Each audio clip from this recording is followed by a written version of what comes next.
Praise the Lord. கர்த்தருடைய பரிசுத்த நாமம் மகிமைப்படுவதாக. இன்றைய தியானம் எசேக்கியேல் 24ஆம் அதிகாரத்திலிருந்து 26ஆம் அதிகாரம் வரை. இந்த நாள் தியானத்திற்கான தலைப்பு அர்ப்பணிக்கப்பட்ட வாழ்க்கை. இயேசுவை நாம் பின்பற்றும்போது ஆண்டவருடைய விருப்பம் என்னவென்றால், நம்முடைய வாழ்க்கை அவருக்காக அர்ப்பணிக்கப்பட்ட ஒரு வாழ்க்கையாக இருக்க வேண்டும் என்பதுதான். ஏதோ ஒரு ஏனோ தானோ என்று இந்த பூமியில் வாழ்ந்தோம் என்று சொல்வதற்காக ஆண்டவர் நம்மை ரட்சிக்கவில்லை, ஆண்டவர் நம்மை தெரிந்தெடுக்கவில்லை. நம்முடைய வாழ்க்கையை ஆண்டவருடைய கரத்தில் அர்ப்பணித்து அவருடைய வழிநடத்துதலோடு நாம் வாழ வேண்டும் என்பதுதான் ஆண்டவருடைய விருப்பம். அப்படி என்றால் அர்த்தம் என்ன? நம்முடைய ஆவி, ஆத்துமா, சரீரம், உணர்வுகள், மனது, தீர்மானங்கள் இவைகள் எல்லாம் ஆண்டவருடைய சித்தத்திற்குள்ளாக இருக்க வேண்டும். அப்படி என்றால் நம்முடைய முழுமையையும், நம்முடைய வாழ்க்கையின் உள்ள எல்லா பகுதியையும் ஆண்டவருடைய கரத்தில் நாம் அர்ப்பணிக்க வேண்டும். எப்படி நாம் நம்முடைய வாழ்க்கையில் உள்ள எல்லா பகுதியையும் ஆண்டவருடைய கரத்தில் அர்ப்பணிக்க முடியும் என்று கேட்கும்போது, ஆண்டவரை குறித்த ஒரு அறிவு நமக்கு இருந்தால் போதும். கர்த்தர் நல்லவர், அவர் என்னுடைய வாழ்க்கையில் ஒரு நாளும் தீமை செய்யவே மாட்டார், ஆண்டவர் என்னுடைய வாழ்க்கையில் எனக்கு நன்மையை தான் கொண்டு வருவார் என்று சொல்லக்கூடிய ஒரு ஆழமான விசுவாசம் இருக்கும்போது மாத்திரம்தான் நம்மால் ஆண்டவருக்கு ஒரு அர்ப்பணிக்கப்பட்ட ஒரு வாழ்க்கையை வாழ முடியும். அப்படி இல்லை என்றால் ஆண்டவரை நாம் விசுவாசிக்க மாட்டோம், ஆண்டவருடைய வார்த்தைக்கு கீழ்ப்படிய மாட்டோம். ஆண்டவர் ஒரு காரியத்தை செய்ய சொல்லும்போது நம்ம இன்னொரு காரியத்தை செய்வோம். ஏனென்றால் அப்படி செய்தாதான் நம்முடைய வாழ்க்கைக்கு நன்மை வரும் என்று நாம் நினைத்து ஆண்டவர் சொன்ன பிரகாரமாக செய்யாமல் வேறு விதமாக நாம் செய்ய ஆரம்பித்து விடுவோம். ஆனால் வேதத்தில் ஆண்டவர் பயன்படுத்தின ஜனங்கள் அல்லது நபர்களை பார்க்கும்போது அவர்கள் முழுமையாக அவர்களுடைய வாழ்க்கைகளை ஆண்டவருடைய கரத்தில் அர்ப்பணித்திருந்தார்கள். அதனால தான் ஆண்டவர் விருப்பப்பட்டது போல அவரால் மற்றவர்களை பயன்படுத்த முடிந்தது. அதற்கு ஒரு உதாரணம் எசேக்கியேல் தீர்க்கதரிசி. இந்த அதிகாரத்தில் எசேக்கியேல் தீர்க்கதரிசியை ஒரு கடினமான பாதையில் ஆண்டவர் நடத்துகிறார். அந்த நேரத்தில் எசேக்கியேல் தீர்க்கதரிசி எப்படி தன்னுடைய வாழ்க்கையை ஆண்டவருடைய கரத்தில் ஒப்பு கொடுத்திருந்தார், அர்ப்பணித்திருந்தார் என்றுதான் இன்றைக்கு நாம் தியானிக்க போகிறோம். 24ஆம் அதிகாரம் 15ஆம் வசனத்திலிருந்து 18ஆம் வசனம் வரைக்கும் நாம் வாசிக்கலாம். பின்னும் கர்த்தருடைய வார்த்தை எனக்கு உண்டாகி, அவர், மனுபுத்திரனே, இதோ நான் உன் கண்களுக்கு விருப்பமானவளை ஒரே அடியினாலே உன்னை விட்டு எடுத்துக்கொள்ளுவேன். ஆனாலும் நீ புலம்பாமலும் அழாமலும் கண்ணீர் விடாமலும் இருப்பாயாக. அலறாமல் பெருமூச்சு விடு, இழிவு கொண்டாட வேண்டாம். உன் பாகையை உன் தலையிலே கட்டி உன் பாதரட்சைகளை உன் பாதங்களில் தொடுத்துக்கொள். உன் தாடியை மூடாமலும் துக்கப்படுகிறவர்களின் அப்பத்தை புசியாமலும் இருக்க கடவாய் என்றார். விடியற் காலத்தில் நான் ஜனங்களோட பேசினேன். அன்று சாயங்காலத்தில் என் மனைவி செத்து போனால் எனக்கு கட்டளையிட்டபடியே விடியற் காலத்தில் செய்தேன். ஒருவேளை ரொம்ப ஒரு கடினமான வார்த்தைகளை தான் இப்போ நம்ம வாசித்திருக்கிறோம்.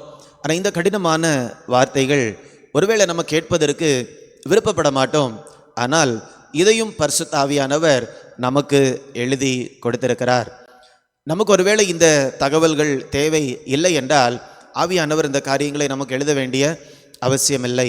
ஆனால் ஆண்டவருடைய பரிசுத்தவான்கள், தீர்க்கதரிசிகள் எல்லாம் கடந்து போன கடினமான பாதைகளை கூட ஆண்டவர் நமக்கு எழுதி வைத்திருக்கிறார். அதிலிருந்து ஒரு சில பாடங்களை கற்றுக்கொள்ள வேண்டும் என்று ஆண்டவர் விருப்பப்படுகிறார். இந்த வசனங்களை நாம் பார்க்கும்போது எசேக்கியேல் தீர்க்கதரிசியுடைய மனைவியை ஆண்டவர் எடுத்துக்கொள்ளுகிறார் ஒரு நோக்கத்தோடு. ஆனால் எசேக்கியேலை பார்த்து ஆண்டவர் சொல்லுகிறார், இதற்காக நீ என்ன பண்ணக்கூடாது, துக்கம் கொண்டாடக்கூடாது, மற்ற எல்லாருக்கும் நடக்கிறது மாதிரி சத்தம் போட்டு என்ன பண்ணக்கூடாது, அழக்கூடாது. இந்த மாதிரி காரியங்களை எல்லாம் ஆண்டவர் இதில் சொல்லியிருக்கிறார். இப்படி செய்கிறதுனால என்ன பலன் என்று நாம் கேட்கும்போது அதற்குரிய பதிலை ஆண்டவர் இதனுடைய பின்பகுதியில் எழுதியிருக்கிறார். நம்ம தனியாக தியானம் பண்ணும்போது அந்த காரியங்களை தியானம் பண்ணலாம். ஆனால் இப்போ எசேக்கியேலுடைய வாழ்க்கை எப்படி ஆண்டவருடைய கரத்தில் ஒரு அர்ப்பணிக்கப்பட்ட ஒரு வாழ்க்கையாக இருந்தது என்று தான் நாம் பார்க்க போகிறோம். இந்த இடத்துல தன்னுடைய மனைவியை இழக்கும்போது எப்படியான ஒரு உணர்வுகள் அவருக்குள்ளால இருந்திருக்கும். அதுவும் எந்த விதமான இயற்கையான காரணங்கள் எதையுமே இந்த இடத்துல நம்மால் பார்க்க முடியல. ஆண்டவருடைய உன்னதமான நோக்கங்கள் நிறைவேற வேண்டும் என்று சொல்லக்கூடிய ஒரே காரியத்திற்காக இந்த இடத்துல தன்னுடைய மனைவியை அவர் இழக்கிறார். அப்போ அவருடைய உணர்வுகளையும் கூட அந்த நேரத்தில் ஒரு கட்டுப்பாட்டுக்குள்ளாக வைத்து கொள்ள வேண்டும் என்று ஆண்டவர் வழிநடத்துதல் கொடுக்கிறார். இதில் ஒரு முக்கியமான எசேக்கியேல் தீர்க்கதரிசி சொன்ன வார்த்தையை உங்களுக்கு நான் சுட்டி காட்டுகிறேன். 18ஆம் வசனத்தினுடைய பின்பகுதி, எனக்கு கட்டளையிட்டபடியே விடியற் காலத்தில் செய்தேன். இந்த காரியமெல்லாம் எனக்கு நடந்துருச்சு, இவ்வளோ கடினமான ஒரு பெரிய இழப்பு, ஆனால் என்னுடைய உணர்வுகள் இஷ்டப்பட்டபடி நான் செய்யவில்லை, ஆனால் எனக்கு கட்டளையிட்டபடியே செய்தேன். நம்முடைய வாழ்க்கையிலும் கூட கடினமான சூழ்நிலைகளின் வழியாக போகும்போது நம்முடைய உணர்வுகள் ஒரு காரியத்தை சொல்லும், ஆனால் ஆண்டவருடைய வார்த்தை வேறொரு காரியத்தை சொல்லும். நம்முடைய உணர்வுகள் சொல்லுகிறது மாதிரி நிறைய நேரத்தில் செய்வோம், ஆண்டவருடைய வார்த்தை சொல்லுகிறது மாதிரி செய்யாமல். இந்த இடத்துல தீர்க்கதரிசி சொல்லுகிறார், எனக்கு கட்டளையிட்டபடியே நான் செய்தேன் என்று. இதுதான் அர்ப்பணிக்கப்பட்ட ஒரு வாழ்க்கை. நம்முடைய வாழ்க்கையில் உள்ள ஆவி, ஆத்துமா, சரீரம் எல்லா பகுதியும் ஆண்டவருக்கு அர்ப்பணிக்கப்பட்டதாக இருக்கும்போது தான் ஒரு கடினமான சூழ்நிலையில் ஆண்டவர் ஒரு வழிநடத்துதலை கொடுக்கும்போது அந்த வழிநடத்துதலுக்கு நம்மால் கீழ்ப்படைய முடியும். அப்படி இல்லை என்றால் கேள்வி கேட்டுக்கொண்டு இருப்போம், அல்லது நாம் நம்முடைய உணர்வை ஆண்டவர் சொல்லுகிற மாதிரி நாம் பயன்படுத்த மாட்டோம். அப்படி இருக்கும்போது நம்மால் ஆண்டவரை பிரியப்படுத்த முடியாது. இதே மாதிரி கடினமான பாதையில் நம்ம எல்லாரையும் ஆண்டவர் நடத்த போகிறார் என்று நம்ம என்ன பண்ண முடியாது, சொல்ல முடியாது. ஒவ்வொருவருடைய அழைப்பும் வித்தியாசமானது. ஒவ்வொருவருடைய அழைப்பு நிறைவேறுவதற்கு அவர்களுக்கு என்ன பாதையை ஆண்டவர் வைத்திருக்கிறாரோ அந்த பாதையில் தான் ஆண்டவர் நடத்துவார். எசேக்கியேல் தீர்க்கதரிசி மேல் ஆண்டவருடைய ஒரு பெரிய அழைப்பு இருந்ததுனால இந்த ஒரு பாதையை அவர் கடக்க வேண்டியது ஆயிற்று. இதற்கு பின்னால் என்ன அர்த்தம் இருக்கிறது என்று பார்க்கும்போது 24ஆம் வசனம், அப்படியே எசேக்கியேல் உங்களுக்கு அடையாளமாக இருப்பான். எசேக்கியேல் உங்களுக்கெல்லாம் அடையாளமாக இருப்பான் என்று ஆண்டவருடைய வார்த்தை சொல்லுகிறது. எசேக்கியேல் நேசித்த தன்னுடைய மனைவியை இழந்தது போல நீங்களும் நேசித்த அந்த கர்த்தருடைய ஆலயம் இடிக்கப்பட்டு அது ஒன்றுமில்லாமல் போய்விடும். அந்த நேரத்திலும் கூட எசேக்கியேல் தீர்க்கதரிசி செய்தது மாதிரி தான் நீங்களும் செய்வீர்கள். நீங்கள் அழுது புலம்ப மாட்டீர்கள், இதே மாதிரி தான் நீங்களும் செய்வீர்கள். அப்படி என்றால் எசேக்கியேல் உங்களுக்கு ஒரு அடையாளமாக இருப்பான். ஆனால் அந்த காரியம் நடக்கும்போது ஒரு உண்மை உங்களுக்கு தெரியும். அது என்ன உண்மை தெரியுமா? 24ஆம் வசனம் கடைசி பகுதி, இப்படி வரும்போது நான் கர்த்தராகிய ஆண்டவர் என்று அறிந்து கொள்ளுவீர்கள் என்று சொல் என்று உரைத்தார் என்றேன்.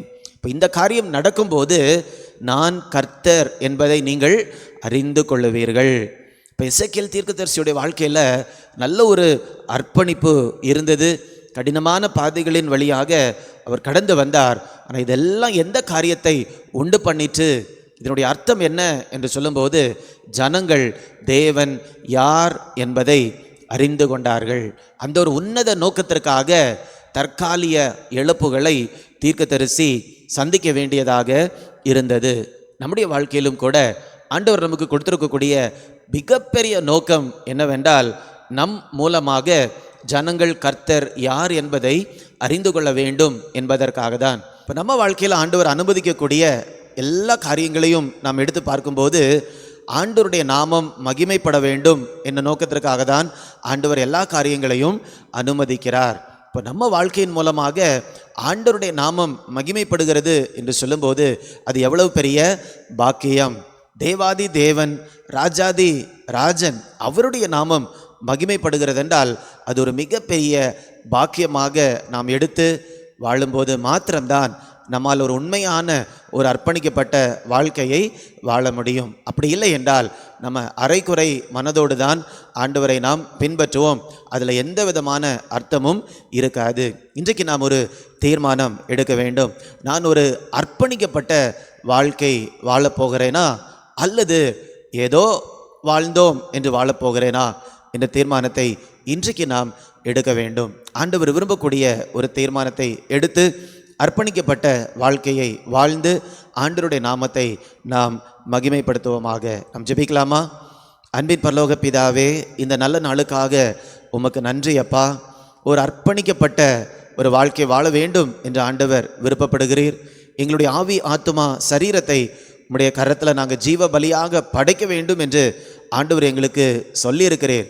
எங்களுடைய வாழ்க்கையை முற்றிலுமாக உம்முடைய கரத்தில் கொடுத்து, கர்த்தர் நல்லவர், கர்த்தர் என்னை நடத்தக்கூடிய பாதை நல்ல பாதை என்று விசுவாசத்தோடு நாங்கள் வாழ ஆண்டவர் எங்களுக்கு கிருபை தரும்படியாய் ஜெபிக்கிறேன்.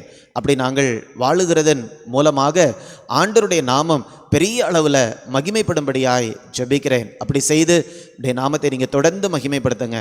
மீட்பர் இயேசுவின் மூலம் கேட்கிறேன் நல்ல பிதாவே. ஆமேன், ஆமேன். God bless you. God bless you.